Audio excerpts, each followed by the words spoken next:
Hello my dear student, स्वागत है आप सभी का आपका अपना यूट्यूब चैनल मां शारदे टीचिंग सेंटर में। क्या आप क्लास 12th बिहार बोर्ड का स्टूडेंट हैं और 2024 में बोर्ड का एग्जाम देने वाले हैं? तो माय डियर स्टूडेंट, आज का क्लास आपके लिए काफी स्पेशल होने वाला है, क्योंकि आज की क्लास में हम लोग पढ़ने वाले हैं। क्या आज की क्लास में हम लोग हिंदी के 10 मोस्ट इंपोर्टेंट लघुत्तरीय प्रश्न का अध्ययन करने वाले हैं, जो 2024 एग्जाम के लिए मोस्ट VVI होने वाला है। बस आपको क्या करना है, इसमें जितना क्वेश्चन बताया गया है सभी MVVI है, उसको बस क्या करना है, रट जाना है। तो चलिए आज का क्लास बिना टाइम का इन्वेस्ट किए हुए स्टार्ट करते हैं। बस आपसे एक छोटा सा रिक्वेस्ट है, यदि आप मेरे वीडियो पे नए हैं तो वीडियो को लाइक कर दीजिएगा और मेरे चैनल को जरूर सब्सक्राइब कर लीजिएगा। और यदि इसका आप फ्री PDF नोट्स लेना चाहते हैं तो टेलीग्राम ग्रुप को अवश्य ज्वाइन कर लीजिए। क्या है टेलीग्राम MS टीचिंग सेंटर, या टेलीग्राम का जो लिंक है डिस्क्रिप्शन में दिया हुआ है, वहां से टेलीग्राम आप जरूर ज्वाइन कर लीजिए। तो चलिए आज की क्लास में हम लोग देखने वाले हैं क्या 2024 बोर्ड एग्जाम के लिए 10 सबसे महत्वपूर्ण प्रश्न। क्या 10 सबसे महत्वपूर्ण प्रश्न। तो सबसे पहला प्रश्न हमारे पास दिया गया है, अति महत्वपूर्ण प्रश्न है। क्या है, कई बार एग्जाम में पूछा गया है, क्वेश्चन बैंक का प्रश्न है कि चंपारण क्षेत्र में बाढ़ के प्रचंडता बढ़ने के क्या कारण है। मतलब चंपारण जो क्षेत्र है वहां पे बाढ़ अक्सर आते रहता है, उसका मुख्य कारण क्या है, इसको लिखना है। 2 नंबर में पूछा जाता है। क्या 2 नंबर वाला क्वेश्चन है, तो इसमें सिंपल सा सटीक शब्द में हम लोग लिखेंगे, आंसर देंगे माय डियर स्टूडेंट। क्या कि चंपारण क्षेत्र में बाढ़ की प्रचंडता बढ़ने का कारण जंगलों का कटना है। क्या जंगलों का कटना है। मतलब सिंपल सा आप रखिए कि चंपारण क्षेत्र में जो बाढ़ की प्रचंडता जो बढ़ रहा है, लगातार बाढ़ आते रहता है, उसका सबसे प्रमुख कारण है जंगलों का कटना। जंगल वृक्षों से भरे हुए होते हैं। क्या होते हैं कि जंगल जो होते हैं वृक्षों से भरे हुए होते हैं। अब वृक्ष जल के बहाव को रोकता है, अब वृक्षों की जड़ें पानी को सोख लेती है। मतलब हम लोग जानते हैं कि जंगल जो होता है उसमें वृक्ष बहुत सारा होता है, और क्या करता है, वृक्ष जल के बहाव को रोकता है, रुकावट डालता है। और क्या होता है कि वृक्षों के जड़ें पानी को क्या कर लेती है, सोख लेती है। वृक्ष नदियों की जल धारा की गति को भी नियंत्रित करते हैं। जब नदियों की जल राशि उनकी सीमा से अधिक हो जाती है तब बाढ़ आती है। क्या तब बाढ़ आती है। मतलब सिंपल आप इतना लिखिए, उसमें 2 में से 2 अंक जरूर मिलेगा। उसके बाद दूसरा प्रश्न देखते हैं, हमारे पास दिया गया है, अति महत्वपूर्ण प्रश्न है, इसको आप इग्नोर नहीं कीजिएगा। क्या है कि भगत सिंह कौन थे। भगत सिंह कौन थे, 2 नंबर का क्वेश्चन इसमें लिखना है, उत्तर दिए। उसके बाद लिखना स्टार्ट करेंगे कि भगत सिंह महान क्रांतिकारी और स्वतंत्रता सेनानी और विचारक थे। क्या थे कि भगत सिंह जो थे महान क्रांतिकारी थे और स्वतंत्रता सेनानी तथा क्या थे, एक विचारक थे। उसके बाद क्या है कि भगत सिंह का जो जन्म हुआ था 28 सितंबर 1907 ईस्वी को लायपुर पंजाब में। क्या 28 सितंबर 1907 ईस्वी को लायपुर पंजाब में भगत सिंह का जन्म हुआ था। अब यह जो स्थान है पाकिस्तान में चला गया है। उसके बाद क्या है, वे एक युवा उम्र में ही भारत की स्वतंत्रता के लिए लड़ने के लिए प्रेरित हुए थे। तथा क्या भगत सिंह विद्यार्थी और राजनीति के माध्यम से बताते हैं, क्या करते हैं कि भगत सिंह विद्यार्थी और राजनीति के माध्यम से बताते हैं कि विद्यार्थी को पढ़ने के साथ ही राजनीति में भी दिलचस्पी लेनी चाहिए, क्योंकि विद्यार्थी युवा होते हैं और उन्हीं के हाथों में देश के बागडोर हैं। क्या उन्हीं के हाथ में देश के बागडोर है। यदि आप इतना इसमें लिखते हैं तो इसमें 2 में से 2 नंबर तो जरूर मिलेगा। उसके बाद अगला प्रश्न है 3 नंबर का प्रश्न, काफी इंपोर्टेंट प्रश्न है और कई बार एग्जाम में पूछा गया है। इसको क्या कीजिए, VVI कर दीजिए, सभी VVI, लेकिन इसको स्पेशल कीजिए। क्या है कि फिरंगी मेम के बाग में क्या था। फिरंगी मेम के बाग में क्या था, प्रस्तुत यहाँ लिखेंगे कि प्रस्तुत प्रश्न चंद्रधर शर्मा गुलेरी रचित कहानी उसने कहा था से संबंधित है। क्या उसने कहा था, यहाँ पे क्या होगा, था से संबंधित है। इस कहानी के अनुसार फिरंगी मेम के बाग में मखमल जैसी हरी हरी घास थी। क्या मखमल जैसी हरी हरी घास थी। उसके बाद 4 नंबर का प्रश्न है, यह भी कई बार पूछा गया है। क्या है कि लेखक के अनुसार सुरक्षा कहाँ है, वह डायरी को किस रूप में देखना चाहता है।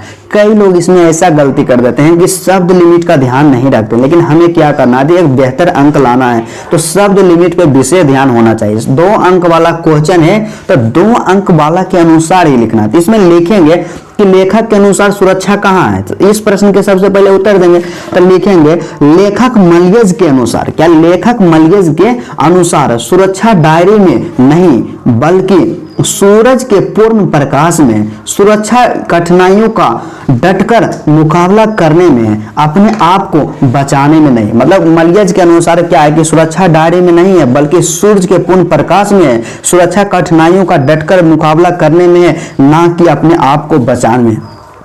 उसके बाद इसका दूसरा पार्ट है क्या है कि वह डायरी को किस रूप में देखना चाहता है। इसमें देंगे यहाँ पे पैराग्राफ चेंज कर देंगे। उसके बाद लिखेंगे कि लेखक डायरी को मुसीबत से बिना लड़े पलायन जाने के रूप में देखा है। उसके बाद अगला प्रश्न जो 5 नंबर का हमारे पास दिया गया है, कई बार पूछा गया है, क्या है कि तुलसीदास रचित प्रथम पद, क्या तुलसीदास का जो प्रथम पद है उसमें क्या है, कबहुक अम्ब का भावार्थ लिखिए। क्या कबहुक अम्ब का भावार्थ लिखिए।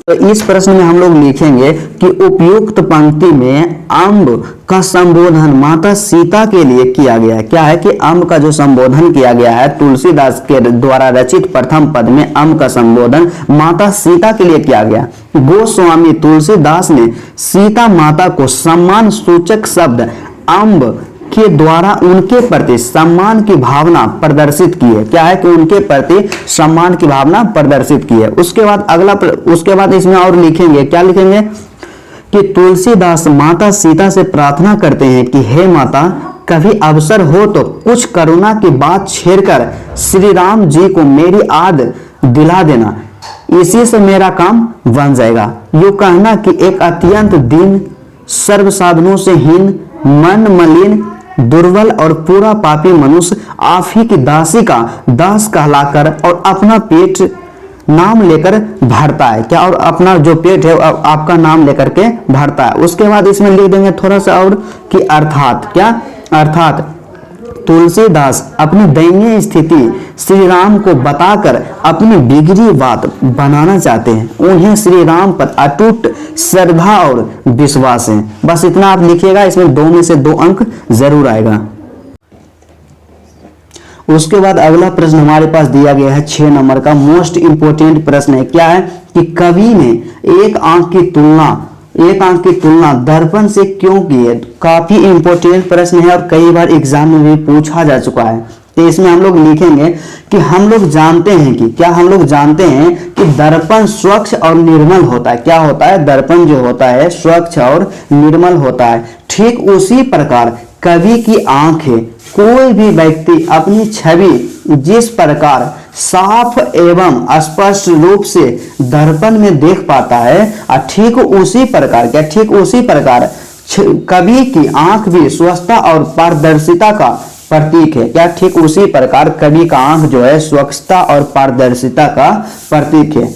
उसके बाद और इसमें हम लोग लिखेंगे, क्या लिखेंगे कि कवि अपने निर्मल वाणी द्वारा सारे जनमानस को प्रभावित करता है। क्या करता है कि कवि जो है अपने निर्मल वाणी के द्वारा सभी जनमानस को क्या करता है, प्रभावित करता है। जैसी छवि वैसा ही प्रतिबिंब दर्पण में उभरता है। क्या होता है कि जैसा छवि रहता है और वैसा ही प्रतिबिंब दर्पण में उभरता है अर्थात बनता है। अतः महाकवि जायसी मतलब मलिक मोहम्मद जायसी ने अपनी एक अंक की तुलना दर्पण से इसीलिए की है। उसके बाद अगला प्रश्न जो हमारे पास 7 नंबर का प्रश्न है, मोस्ट वीवीआई प्रश्न है। क्या है कि कवित्री सुभद्रा कुमारी चौहान का कवि परिचय दें। क्या करना है कि कवित्री सुभद्रा कुमारी चौहान जो कि पुत्र वियोग के लेखक है, उनका लेखिका है, उनका क्या करना है, कवि परिचय देना है। तो सबसे पहले हम लोग लिखेंगे सुभद्रा कुमारी चौहान के बारे में कि 16 अगस्त 1904 को सुभद्रा कुमारी चौहान का जन्म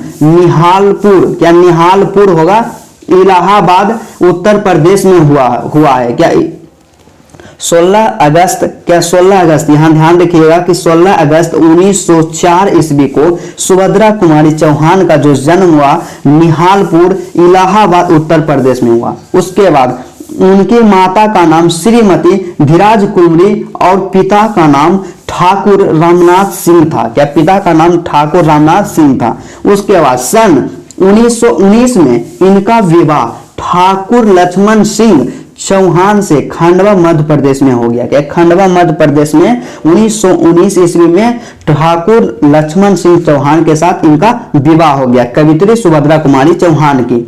उसके बाद क्या है, उसके बाद लिखना है इसमें कि उनकी आरंभिक शिक्षा मतलब शुरुआती जो शिक्षा है एजुकेशन जो था क्राथवेट गर्ल्स स्कूल इलाहाबाद में हुई, और जहां उनके साथ प्रसिद्ध कवित्री महादेवी वर्मा भी थी। मतलब सुभद्रा कुमारी चौहान का जो आरंभिक एजुकेशन था वह क्राथवेट, क्या यहाँ पे ध्यान दीजिएगा, क्या है कि क्राथवेट गर्ल स्कूल इलाहाबाद, क्या क्राथवेट गर्ल्स स्कूल इलाहाबाद में हुआ, और उनके साथ क्या है प्रसिद्ध कवित्री महादेवी वर्मा भी पढ़ती थी। उसके बाद क्या है कि इसके पश्चात वाराणसी में थियोसोफिकल स्कूल के 9वीं कक्षा के बाद अधूरी शिक्षा छोड़कर असहयोग आंदोलन में कूद पड़ी, और छात्र जीवन से ही उन्हें काव्य रचना की भी अभिरुचि थी। आगे चलकर एक अच्छी कवित्री एवं साहित्यकार के रूप में प्रतिष्ठा भी पाई।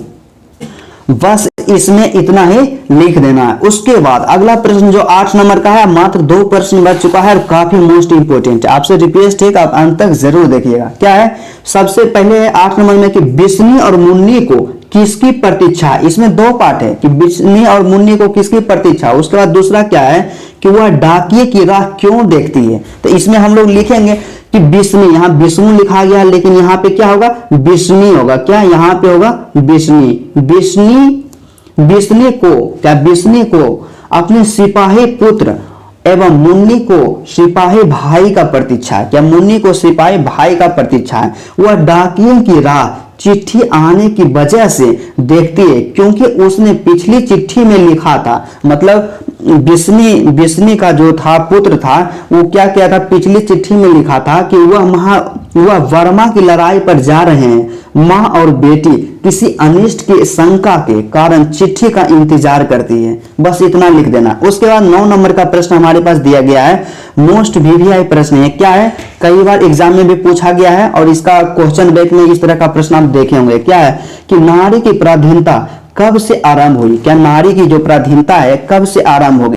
तो इसमें लिखना है माय डियर स्टूडेंट कि जब मानव जाति ने कृषि का आविष्कार किया तो नारी घर में और पुरुष बाहर रहने लगा। मतलब क्या कि जब मनुष्य ने कृषि का आविष्कार किया तो नारी घर में रहने लगी और पुरुष क्या घर से बाहर।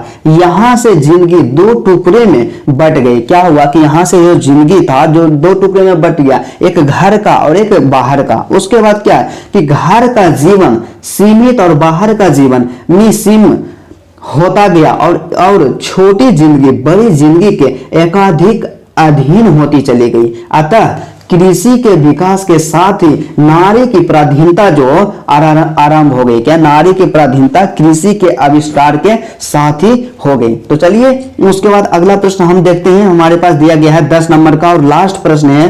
क्या है कि अगर हमें वाक शक्ति न होती तो क्या होता। कई बार एग्जाम में पूछा गया, क्वेश्चन बैक उठा करके देख लीजिए। मोस्ट वीवीआई प्रश्न है। क्या मोस्ट वीवीआई प्रश्न है कि अगर हमें वाक शक्ति ना होती तो क्या होता। तो इसका एकदम सीधा सा सिंपल सा आंसर होगा कि अगर हमें वाक शक्ति नहीं होती तो समस्त सृष्टि गूंगी प्रतीत होती। मनुष्य को सृष्टि के सबसे महत्वपूर्ण उनकी वाक शक्ति है। क्या मनुष्य को सृष्टि की सबसे महत्वपूर्ण देन जो है उसकी वाक शक्ति है, और इसी वाक शक्ति के कारण वह समाज में वार्तालाप करता है, मतलब बातचीत करता है। यदि हम में इस वाक शक्ति का अभाव होता है तो हम पशुओं की भांति होते हैं। मतलब क्या है कि यदि हम में वाक शक्ति नहीं होगा तो हम पशुओं के भांति बन जाएंगे। जो हम सुख दुख इंद्रियों के कारण अनुभव करते हैं, मतलब जिस भी सुख दुख का हम लोग इंद्रियों के कारण अनुभव करते हैं वह अवाक रहने के कारण, मतलब वाक शक्ति के ना होने के कारण नहीं कर पाते, या वाक शक्ति के ना होने के कारण नहीं कर पाते। तो चलिए आज की क्लास यहीं तक रहता है। यदि आपको वीडियो अच्छा लगा तो वीडियो को दिल से लाइक कीजिएगा, और मेरे चैनल पे यदि आप नए हैं तो चैनल को जरूर सब्सक्राइब कर लीजिएगा। तो चलिए आज की क्लास यहीं तक रहता है, फिर आपसे मिलते हैं नेक्स्ट वीडियो में।